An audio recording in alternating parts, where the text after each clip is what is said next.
മാസത്തിന് ശേഷമാണ് ഗൈസ് ഞാനിപ്പം ഒരു ട്രാവൽ ചെയ്യുന്നത് പോലും ഞങ്ങൾക്ക് പോലും അറിഞ്ഞിട്ടില്ല. ഈ 6 മാസം നമ്മൾ എങ്ങനെ കടന്നു പോയെന്ന്. ആദ്യമായിട്ടാണ് കേട്ടോ ഇത്രയും മാസങ്ങളോളം ഞങ്ങൾ ട്രാവലൊന്നും ചെയ്യാത്ത. നമ്മൾ ഇപ്പം പറയില്ലേ, നമുക്ക് ചില സിറ്റുവേഷൻസ് നമുക്ക് വന്നാൽ ശരിക്കും പറഞ്ഞാൽ ഞങ്ങളെങ്ങനെയാണ് ദിവസങ്ങൾ കടന്നു പോകുന്നത്, മാസങ്ങൾ കടന്നു പോകുന്നത് പോലും നമുക്കറിയത്തില്ല. അതുപോലത്തെ ഒരു സിറ്റുവേഷനിലായിരുന്നു നമ്മൾ കുറച്ച് കാലമായിട്ട് ഇങ്ങനെ കടന്നു പോകുന്നത്. ഞങ്ങളിപ്പം ബാംഗ്ലൂരാണ് പോകുന്നത്. എനിക്ക് ഓഫീസിൽ പോയിട്ട് കുറച്ച് അത്യാവശ്യമായിട്ട് കുറച്ച് പണിയുണ്ട്, അതുകൊണ്ടാണ് ഞാൻ പോകുന്നത്. എന്നാലും ഈ ഒരു ട്രാവൽ ഒഴിവാക്കാൻ വേണ്ടിയിട്ട് കുറേ നോക്കി, ഒട്ടും പറ്റാത്തത് കൊണ്ടാണ് ഇപ്പം ഈ സമയത്തൊരു ട്രാവൽ ചെയ്യേണ്ട വന്നത്. പിന്നെ ഞങ്ങളുടെ എല്ലാ പ്രാവശ്യവും പോകുമ്പോൾ രാത്രിയാണ് പോവാറ്, ഓവർനൈറ്റാണ് ഞങ്ങൾ ട്രാവൽ ചെയ്യാറ്. പിന്നെ ഈ പ്രാവശ്യം ഡേ പോകാമെന്ന് വിചാരിച്ചു. പിന്നെ നമുക്ക് 2 പേർക്കും ഇന്നലെ രാത്രി ജോലി ഉണ്ടായതുകൊണ്ട് നമ്മൾ ഇറങ്ങുമ്പോൾ തന്നെ കുറച്ച് ലേറ്റായിപ്പോയി, ഒരു ഉച്ചയ്ക്കായി. ഇത് നമ്മൾ പോകുന്ന വഴിക്ക് കണ്ടൊരു കാഴ്ചയാണ്. ഇത് കണ്ടപ്പോൾ തന്നെ ഭയങ്കര ടെൻഷനായിപ്പോയി. അങ്ങനെ ഇതാ 14-15 മണിക്കൂർ നീണ്ട യാത്രയ്ക്ക് ശേഷം ഞങ്ങളിപ്പം റൂമിലെത്തി. ഇനിയിപ്പം നല്ലതുപോലെ ഒന്ന് റെസ്റ്റൊക്കെ എടുക്കണം. ഞങ്ങൾ അവിടെ എത്തുമ്പം സിസു എണീറ്റു. അവന് ഭയങ്കര സന്തോഷമായിരുന്നു. ബാംഗ്ലൂർ പോകുന്നു എന്ന് പറയുമ്പോൾ ഇവൻ വിചാരിച്ച് വേറെന്തോ സംഭവമാണ്. അവൻ പറയായിരുന്നു ഞങ്ങളുടെ ബാംഗ്ലൂർ പോകുന്നു എന്ന് പറഞ്ഞിട്ട്. അങ്ങനെ അവൻ അവിടെ എത്തുമ്പോൾ തന്നെ എണീറ്റു. അവൻ ഭയങ്കര ഹാപ്പി ആയിരുന്നു. ഞങ്ങൾ എത്തുമ്പം നെക്സ്റ്റ് ഡേ ആയിരുന്നു. നല്ല വെളിച്ചൊക്കെ വന്നിട്ടുണ്ടായിരുന്നു. പിന്നെ എന്താ വെച്ചെങ്കിൽ ഞങ്ങൾ രാത്രി തന്നെ വരുന്ന വഴിക്ക് ഓഫീസിൽ പോയായിരുന്നു. കുറച്ച് പരിപാടി ഉണ്ടായിരുന്നു.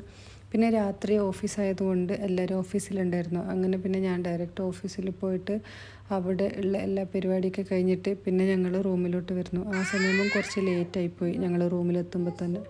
എന്തിനാ എവിടെ കുളിക്കുന്നത്? മുള്ള ഇതാ വാർത്ത ഇഷ്ടപ്പെട്ടോ ഇതിന്?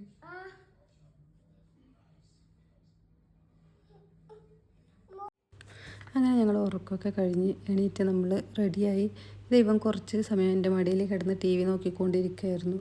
പിന്നെ ഞങ്ങൾ ഫുഡ് ഓർഡർ ചെയ്തായിരുന്നു സീസുവിന് കൊടുക്കാൻ വേണ്ടിയിട്ട്. അവന് ഫുഡ് കൊടുത്തിട്ട് പുറത്തോട്ട് പോകാമെന്ന് വിചാരിച്ചു.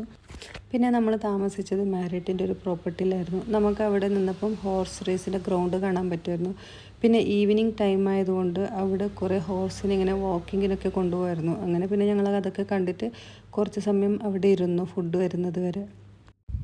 അങ്ങനെ ഇതാ നമ്മളിപ്പം പുറത്തോട്ട് പോകാൻ വേണ്ടിയിട്ടെല്ലാം റെഡിയായി. സിസു ഭയങ്കര ഹാപ്പിയാണ്. അവൻ ആദ്യം തന്നെ എവിടെയെങ്കിലും മോളിലോട്ട് കൊണ്ടുപോകണം. അവന് ഇപ്പം വന്നപ്പോൾ തൊട്ട് പറയാൻ തുടങ്ങി എനിക്ക് എവിടെയെങ്കിലും പോകണം, കളിക്കണം എന്നൊക്കെ പറയാൻ തുടങ്ങി. അങ്ങനെ ഞങ്ങൾ അടുത്തുള്ളൊരു മോളിൽ കൊണ്ടുപോയിട്ട് അവനെ കുറച്ച് സമയം ഈ ട്രെയിനിൽ ഇരുത്തി. പൊതുവെ അവൻ ഇതിലൊന്നും കയറാറില്ല, അവന് ഭയങ്കര പേടിയാണ്. ഇതുപോലത്തെ ഒന്നിലും റൈഡിൽ അവന് കയറാറേ ഇല്ല. ഇപ്പം ഞങ്ങൾ വിചാരിച്ച് ഇതിലും കയറത്തില്ലെന്നാൽ, പക്ഷെ അവന് കുഴപ്പമില്ലായിരുന്നു, ഓക്കെ ആയിരുന്നു.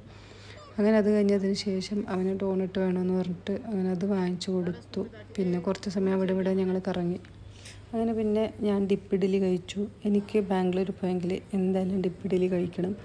അതുപോലെ തന്നെ ചിക്കു മെഗന ബിരിയാണി കഴിച്ചു. നമ്മൾ കൂടുതലും പോയെങ്കിൽ കഴിക്കുന്ന ഈ 2 സാധനമാണ്. മെഗന ബിരിയാണി എന്തായാലും കഴിക്കും. പിന്നെ അവിടെ ഇഷ്ടംപോലെ വെജിറ്റേറിയൻ ഹോട്ടലുള്ളത് കൊണ്ട് എവിടെ നിന്ന് വേണമെങ്കിലും നമുക്ക് ഇഡ്ഡലി കിട്ടും. അങ്ങനെ പിന്നെ അതൊക്കെ കഴിഞ്ഞിട്ട് ഞങ്ങൾ റൂമിലോട്ട് തിരിച്ച് വരുന്നു. കുറേ ലേറ്റായി. നമ്മൾ മോളിൽ കയറിയിട്ട് പുറത്തിറങ്ങുമ്പോൾ തന്നെ കുറേ ലേറ്റായി. പിന്നെ നമുക്ക് കുറച്ച് ഷോപ്പിംഗ് ഒക്കെ ഉണ്ടായിരുന്നു. അപ്പോൾ ഞങ്ങൾ മോളിൽ നിന്ന് കുറച്ച് ഷോപ്പിംഗ് ഒക്കെ കഴിഞ്ഞു. അതാണ് മെയിനായിട്ട് നമുക്ക് ലേറ്റ് ആവാൻ കാരണം.